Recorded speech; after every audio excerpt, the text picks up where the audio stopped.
આપણે જ્યારે ભૂલીએ છીએ કે હું વૈષ્ણવ છું, અને એ ભૂલીએ છીએ તો વૈષ્ણવતાના કર્તવ્યો પણ ભૂલી દઈએ. અને એટલા માટે એ આનંદને પ્રગટ કરવા માટે આપણે ફરી ઠાકોરજીની શરણાગતિ લઈએ છીએ, બ્રહ્મ સંબંધ લઈએ છીએ, જેથી આપણી અંદર તિરોહિત થયેલો આનંદ ફરી જાગૃત થાય. તો શ્રી મહાપ્રભુજીનું સ્વરૂપ સાક્ષાત પ્રભુનું છે, એને સમજાવતા કહ્યું આનંદાય નમઃ. એ જ પરમાત્મા શ્રી કૃષ્ણ શ્રી મહાપ્રભુજી રૂપે પ્રગટ થયા. અને અનેક આપશ્રીના વાર્તા સાહિત્યના ચરિત્રમાં તમે દર્શન કરો છો કે સાક્ષાત ઠાકોરજી સ્વરૂપે દર્શન આપે. અને એટલા માટે ત્રણ પ્રકારના આનંદ શાસ્ત્રોએ કયા: વિષયાનંદ, બ્રહ્માનંદ અને ભજનાનંદ. આ ત્રણ આનંદ શાસ્ત્રોએ કયા. વિષયાનંદ એટલે વિષયોના આનંદ, જે બધા જ ભોગવે છે. એની ઉપર છે બ્રહ્માનંદ, જે મોક્ષનો આનંદ છે. પણ એનાથી પણ પર જે છે એ સ્વરૂપાનંદ છે, ભજનાનંદ, જે સેવા દ્વારા શ્રી મહાપ્રભુજી આપણને આનંદનું દાન કરે છે. કારણ કે આનંદનું રૂપ જ શ્રી વલ્લભનું રૂપ. અને એટલા માટે જ્યારે તમે આનંદાય નમઃ ઉચ્ચારણ કરો છો ત્યારે તમારા જીવનમાં આવેલા સર્વ સંકટો, સર્વ વિપત્તિઓનો નાશ થઈ તમારા હૃદયમાં ભગવત્તાનો આનંદ જાગે. આનંદ કહીને સાક્ષાત પૂર્ણ પુરુષોત્તમ શ્રી કૃષ્ણ છે એમ કહ્યું.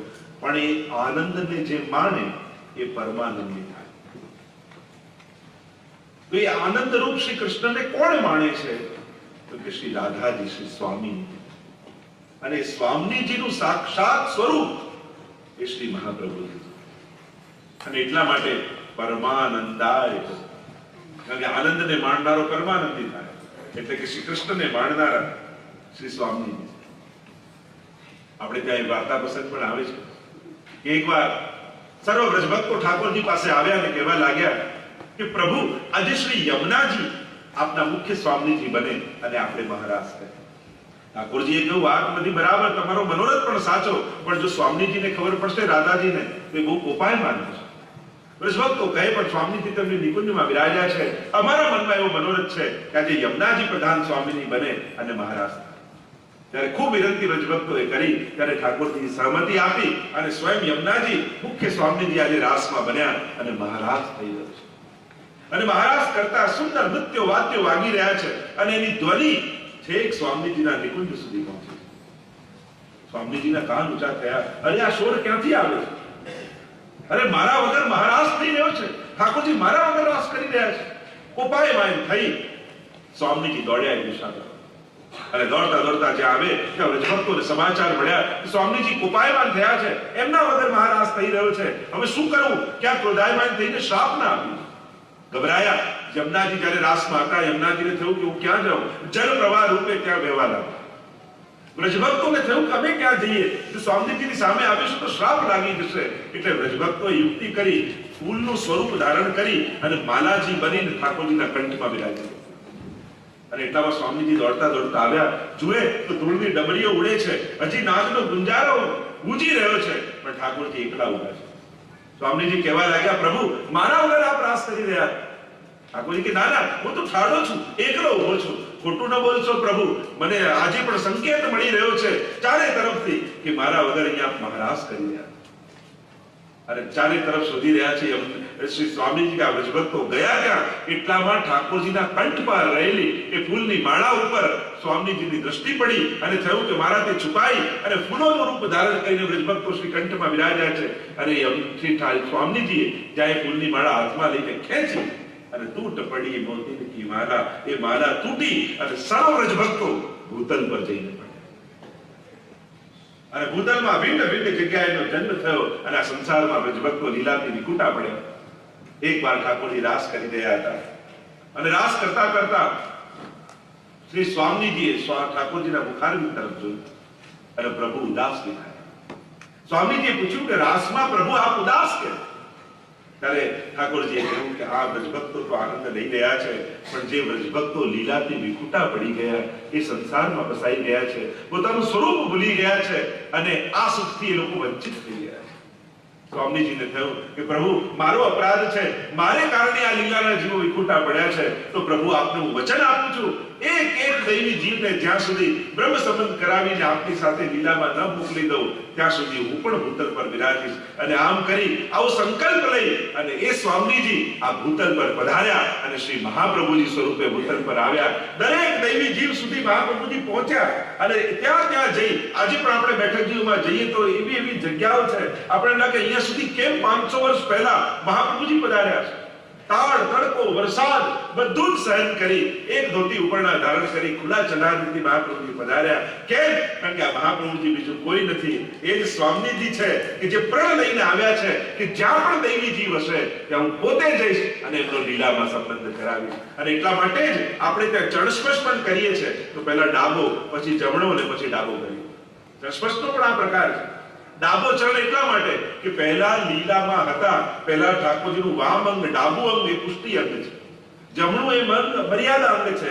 એટલે કે પહેલા અમે પુષ્ટિમાં હતા, લીલામાં હતા એટલે પહેલા ડાબો, પછી ભૂતલ પર પડ્યા એટલે જમણો. પણ ફરી મહાપ્રભુજીએ બ્રહ્મ સંબંધ કરાવી અમારો લીલામાં સ્વીકાર કર્યો છે એટલા માટે પાછો ડાબો. એટલા માટે આમ ડાબો જમણો અને ડાબો આમ ચર્ચા કરાય અને પછી આંખે લગાડે. સ્વયં સ્વામીજી આ રીતે ભૂતલ પર પધાર્યા અને બ્રહ્મ સંબંધ કરાવીને ફરી લીલામાં પ્રાપ્તિ કરાવી. તો એટલા માટે બીજું નામ આપ્યું પરમાનંદાય નમઃ. કારણ કે સદાય જે પ્રભુને માને છે, જેમ પેંડો થઈ જવું એ બ્રહ્માનંદ અને પેંડો ચાખવો એ સ્વરૂપાનંદ. એને મોક્ષ કહેવાય. પેંડો બની જાવ તો પેંડો થઈ જવામાં આનંદ છે કે પેંડો ખાવામાં આનંદ છે? આપણે પોતે પેંડો થઈએ તો બ્રહ્માનંદ ભગવાનમાં ભળી જવું, પછી તો ક્યાં કોઈ આનંદનો અનુભવ છે? પણ એ પેંડો ચાખવાનો આનંદ છે. એમ ભગવાનની અંદર બિરાજમાન આનંદનો આસ્વાદ લેવાનો આ સ્વરૂપાનંદની ભક્તિ, આ પુષ્ટિ ભક્તિ. અને એટલા માટે સ્વામીજીનું સાક્ષાત સ્વરૂપ હોવાથી અહીંયા કહ્યું પરમાનંદાય. આપના પરમાનંદ સ્વરૂપને હું વંદન કરું છું. અને ત્રીજું જે સાક્ષી સ્વરૂપ છે એને વંદન કરતા કહ્યું શ્રી કૃષ્ણ આસ્ય. આસ્ય એટલે મુખારવિંદ, એટલે કે ઠાકોરજીના મુખારવિંદ રૂપ શ્રી વલ્લભને નમન કરું છું. મહાપ્રભુજી સાક્ષાત શ્રી પ્રભુના મુખારવિંદ રૂપ. એનું પ્રમાણ શું? તો કે ઠાકોરજીના મુખારવિંદમાં 7 ધર્મો બિરાજમાન અને 7 ધર્મો જે મુખારવિંદમાં બિરાજમાન છે એ સર્વ ધર્મો શ્રી વલ્લભમાં બિરાજમાન. અને એ પ્રમાણિત કરે છે કે સાક્ષાત મુખારવિંદનું રૂપ શ્રી મહાપ્રભુ. મુખારવિંદનો પહેલો ધર્મ છે કે પ્રભુના મુખમાંથી મુખાદ અગ્નિ રજાયતે. એ વેદ કહે કે પ્રભુના મુખારવિંદમાંથી અગ્નિનું પ્રાગટ્ય. એટલા માટે યજ્ઞકુંડ પણ હોય ને એની અગ્નિ એટલે સાક્ષાત પ્રભુનું મુખ કહેવાય. અને એટલા માટે જ્યારે પણ આપણે આહુતિ આપીએ તો આમ આરોગ આવતા હોય એ રીતે આપો. આમ યજ્ઞમાં ના નાખવાનું.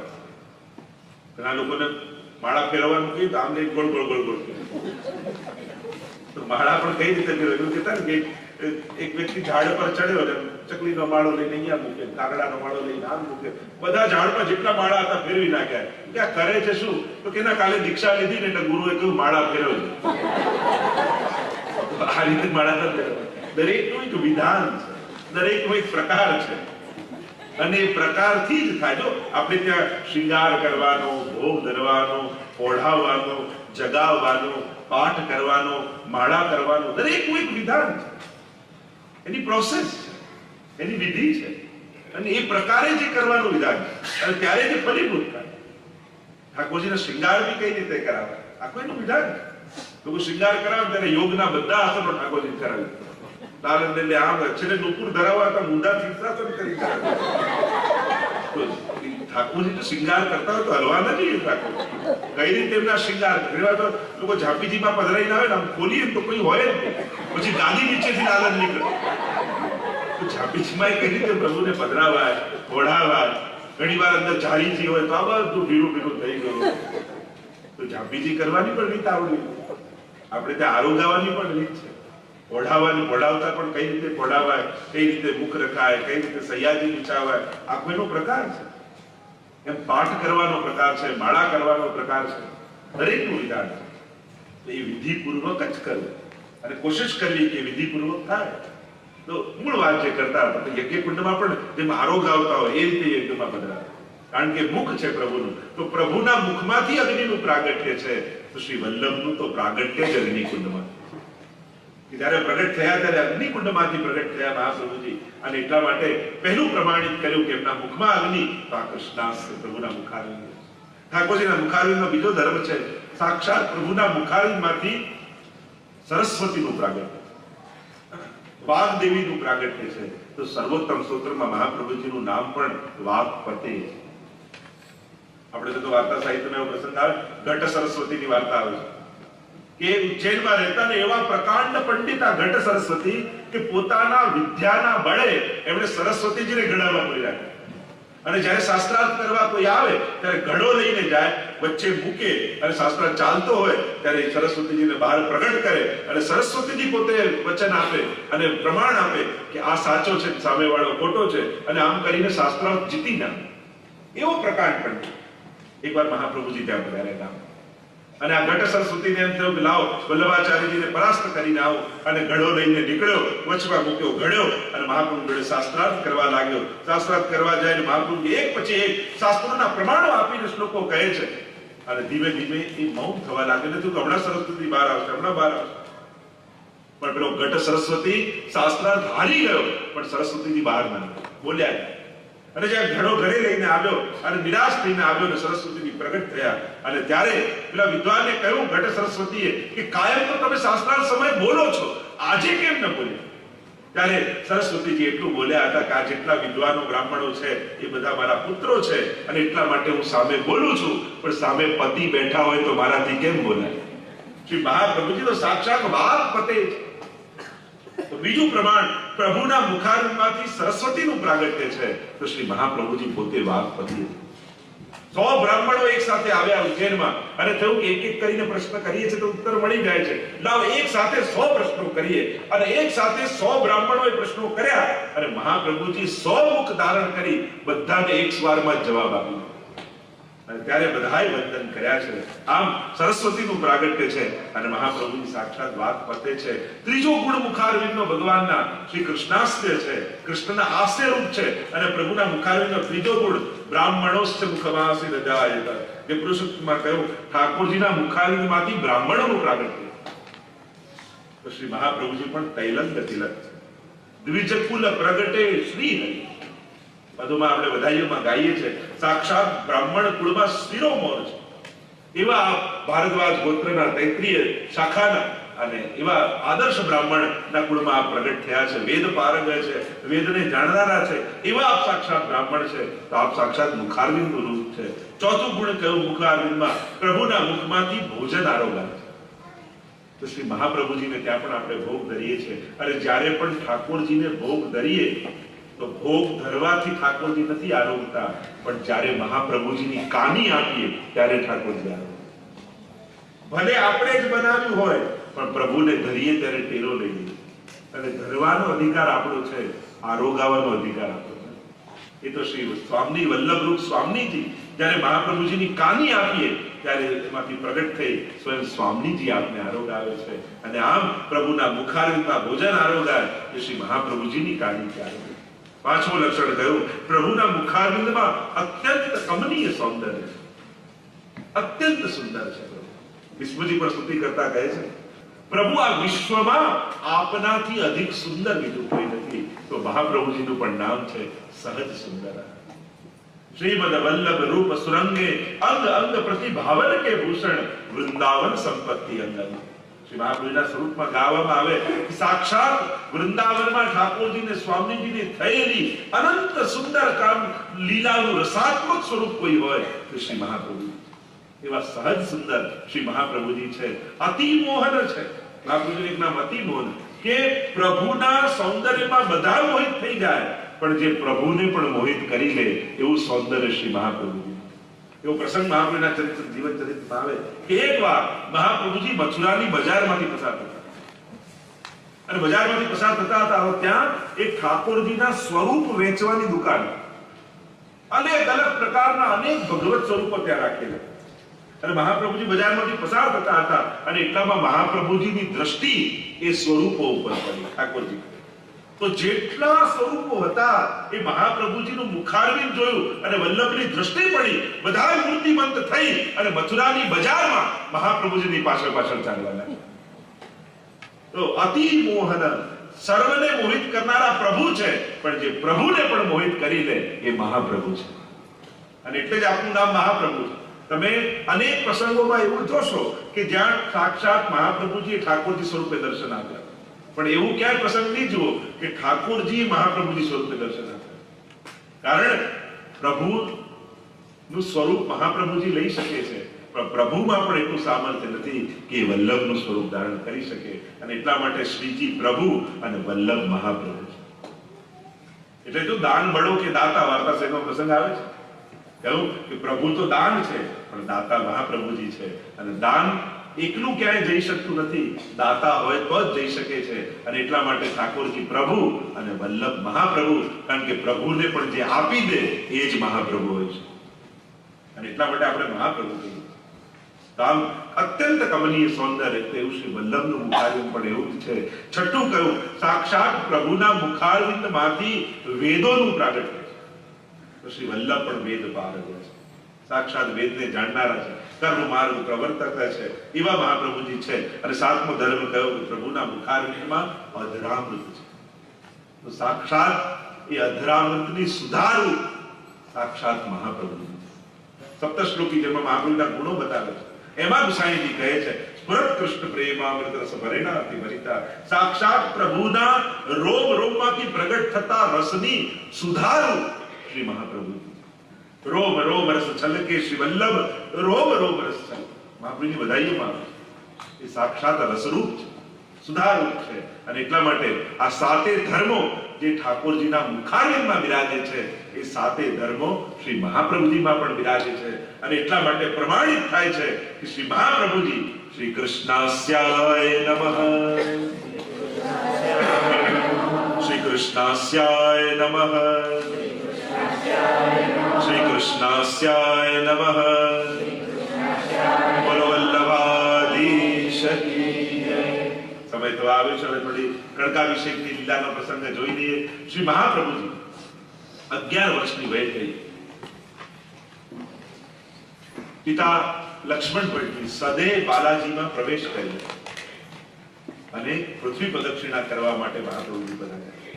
સૌથી પહેલા પધાર્યા વિજયનગર. કૃષ્ણદેવરાયનું રાજ્ય છે અને બહુ જ મોટું રાજ્ય છે. તો ઘણીવાર ભારતના ઇતિહાસમાં પણ કેવલ દિલ્હીને કેન્દ્રમાં રાખીને આખા ઇતિહાસ લખાયો છે, પણ દક્ષિણ ભારતમાં પણ બહુ મહાન રાજાઓ હતા અને ખૂબ મોટું શાસન એમનું હતું. અને એ બધું અંકિત નથી.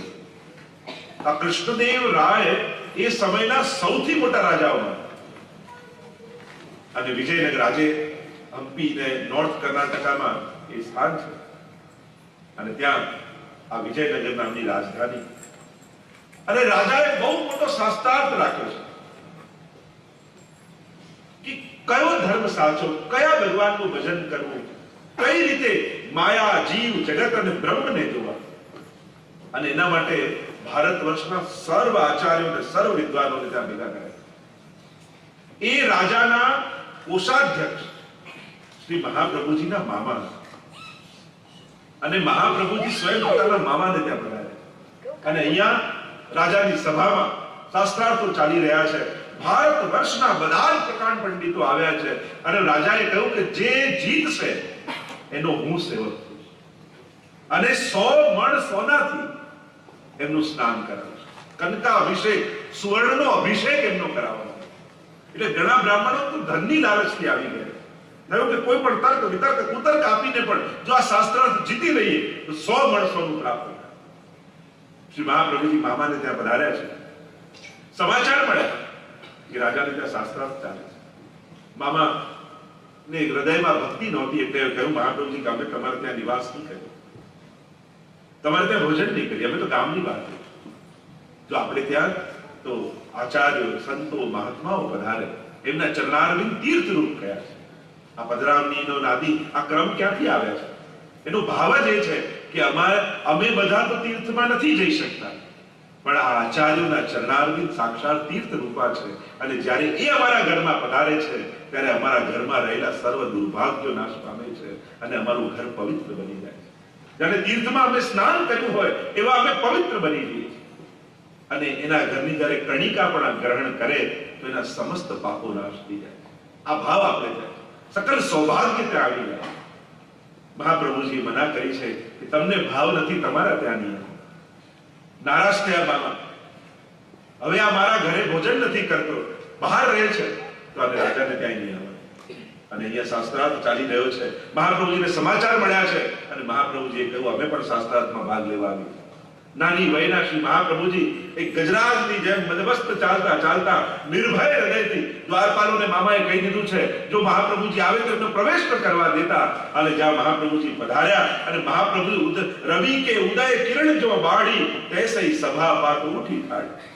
મહાપ્રભુજી જ્યારે પધાર્યા ત્યારે એમનું એવું તેજ દ્વારપાલોને દેખાયું. એમને થયું કે સાક્ષાત નારાયણ, સાક્ષાત સૂર્ય જેને મૂર્તિમાન પુરુષાકાર ધારણ કરી અને પધારી રહ્યા છે એવું તેજ હતું. જેને રોકવાની જવાબદારી હતી એમણે હથિયારો નાખીને મહાપ્રભુને સાષ્ટાંગ દંડવત પ્રણામ કર્યો. અને મહાપ્રભુજી જ્યારે સભામાં પ્રવેશ કર્યો છે એક પછી એક પ્રકારના વિદ્વાનો આવ્યા છે. સામ સામે બે આસનો પાથર્યા છે. સભા આખી ખચોખચ ભરેલી છે. કૃષ્ણદેવ રાય સોનાના સિંહાસન પર બિરાજેલા છે. અનેક રાણીઓ હાથમાં સોનાના થાળ લઈને ઊભા છે. અને અહીંયા મહાપ્રભુજી ગાદીમાં આવીને બિરાજમાન થયા. એક પછી એક આચાર્યો આવતા જાય. મહાપ્રભુજી શાસ્ત્રોના પ્રમાણો આપતા જાય અને હારી જાય શાસ્ત્રમાં, દંડવત કરે, પ્રણામ કરે, મહાપ્રભુજીને બાજુમાં બિરાજી જાય. બીજા પાછા આવે, પાછો શાસ્ત્રાર્થ ચાલે, પાછા પરાસ્ત થાય, દંડવત કરે, બાજુમાં બિરાજી જાય, પાછા આવે, પાછા મહાપ્રભુજી પ્રમાણ આપે. લાંબા સમય સુધી એક પછી એકને પરાસ્ત કરતા ચારે બાજુ મહાપ્રભુજીએ દ્રષ્ટિ કરી છે.